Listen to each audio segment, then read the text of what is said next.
Hindi maipaliwanag na pagtaas ng kuryente ngayong buwan na ito. Habang pinapanood ko ang ating DOE Secretary, para bang baliwala lang sa kanya. Hindi ko po alam kung bakit gano'n na medyo nakukuha pa niyang ngumiti. Sa gitna ng paghihirap ng mga Pilipino, parang sasabihin niya, wala akong magagawa dyan. Para bang powerless, virtually powerless ang ating Energy Secretary sa pag-control ng power rates, pati ng fuel. Bakit kaya ganun? Tuloy napapaisip ko, distinguished speaker, distinguished colleague, kung ang ating Department of Energy ba ay nagsisilbi pa sa ating mamamayan o para ba ito sa ating mga negosyante na lang? Hindi ko po maisip kung kanino ba nagsisilbi ang DOE ngayon? Para sa taong bayan pa ba o para sa mga negosyante?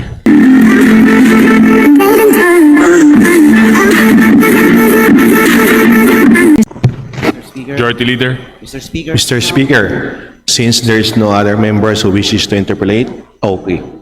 I would like to recognize gentleman from Party List, Sagip Party List, Honorable Paulo Marcoleta, for his interpellation. The Honorable Marcoleta is now recognized. Thank you very much, Mr. Speaker.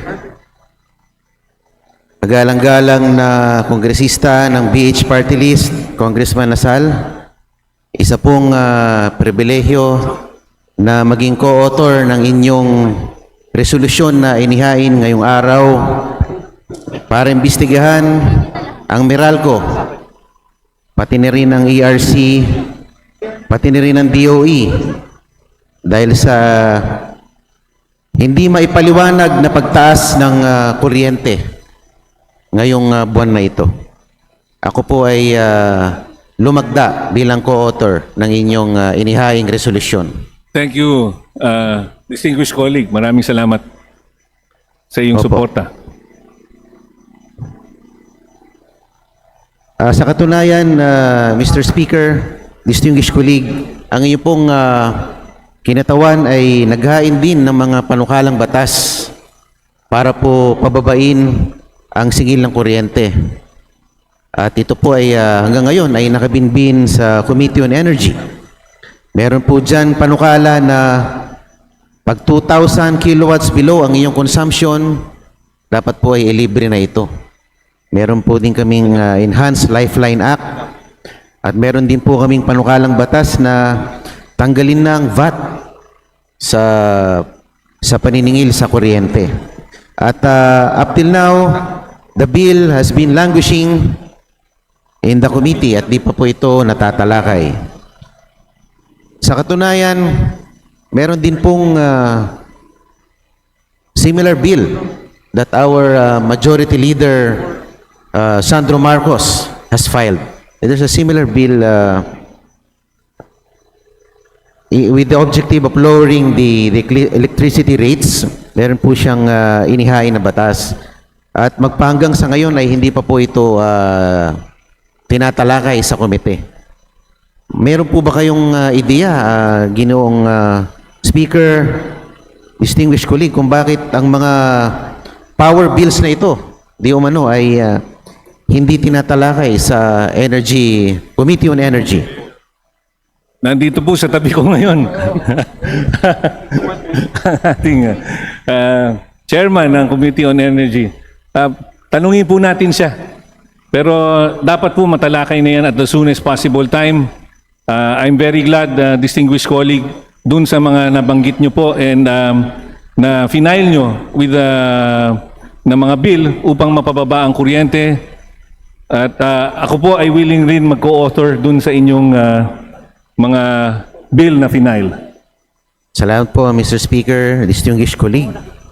At sa tingin niyo po ba, Mr. Speaker, distinguished colleague, ay makatarungan po ang pass-on nature ng mga ito na yung mga taxes ay ibinabalikat ng mamamayang Pilipino? Nung tinitingnan ko po yung aking billing sa aming bahay, napansin ko nga po na pati ang taxes dun sa lahat ng charges, yung kanilang corporate tax na dapat binabayad, ay sa atin po sinisingil. Dapat po, nanggagaling yun sa kita na nila. Hindi po add-on. Yun po ang aking napansin. So, isa po yan sa nais natin questionin at nais natin alamin. Kaya po tayo nag-file ng resolution. And thank you for co-authoring the resolution, distinguished colleague, Mr. Speaker. Opo, at maging yung system loss na yung pong energy na nawawala dahil sa yung mga nagnanakaw ng kuryente, yung energy na nawawala habang ito ay tinatransmit, bakit ba ang mamamayang Pilipino na naman ang magbabalikat nito? Kaya na nga, yun na nga ho ang nangyayari. Kaya nga po natin hinihikayat na tayo po dapat mag-imbestiga na, tignan po natin, alamin po natin sa ating power distributor dito sa Meralco, bakit po ganito po ang nangyayari sa billing natin at bakit lahat na lang ay pinapasa po sa atin. Opo, at habang pinapanood ko ang ating DOE Secretary, marami pong nagrereklamo sa taas ng singil sa fuel, sa elektrisidad natin, para bang baliwala lang sa kanya.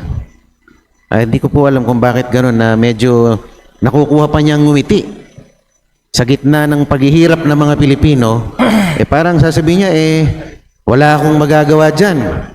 Dahil pag nag-tweet na si President Donald Trump, nagkakaroon ng mga speculation na baka tumaas na naman ang presyo ng langis. Para bang powerless, virtually powerless ang ating Energy Secretary sa pag-control ng power rates pati ng fuel. Bakit kaya ganon? Tuloy napapaisip ko, distinguished speaker, distinguished colleague, kung ang ating Department of Energy ba ay nagsisilbi pa sa ating mamamayan o para ba ito sa ating mga negosyante na lang? Hindi ko po maisip kung kanino ba nagsisilbi ang DOE ngayon. Para sa taong bayan ba o para sa mga negosyante? I'm sure naman, distinguished colleague, Mr. Speaker, that the DOE wants to fight for the interest of the Filipino people. Kaya nga, alamin po natin sa pagka tayo po ay nabigyan ng pagkakataon na magkaroon ng investigasyon at alamin po natin, ipatawag rin po natin doon ang DOE at alamin po natin ang posisyon nila with regards dito nga sa ginagawa ng Meralco. Opo, at sana po ay may calendar na sa lalong madaling panahon ang inyong inquiry, distinguished speaker, distinguished colleague, para po matalakay na natin ito sa lalong madaling panahon. And that is what we request from this august body, na tayo po ay mapagbigyan na at makalendar na po ang resolution ng ating final. Opo. At ilang dekada na po ang nakalilipas mula nung ipinasa ang IPIRA Law.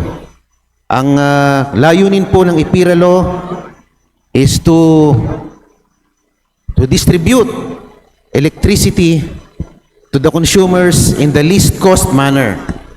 Ilang dekada na po ang nakakalipas, pero hanggang ngayon po ay nananatiling panaginip pa rin ang layuning ito ng IPIRA Law. At sana po ay ako po ay naghihintay na maimbestigahan na ang fenomeno na ito sa Meralco. Salamat mo ng marami, Mr. Speaker at distinguished colleague. Thank you, distinguished colleague. Thank you, Mr. Speaker. Majority Leader. Thank you, Honorable Marcoleta.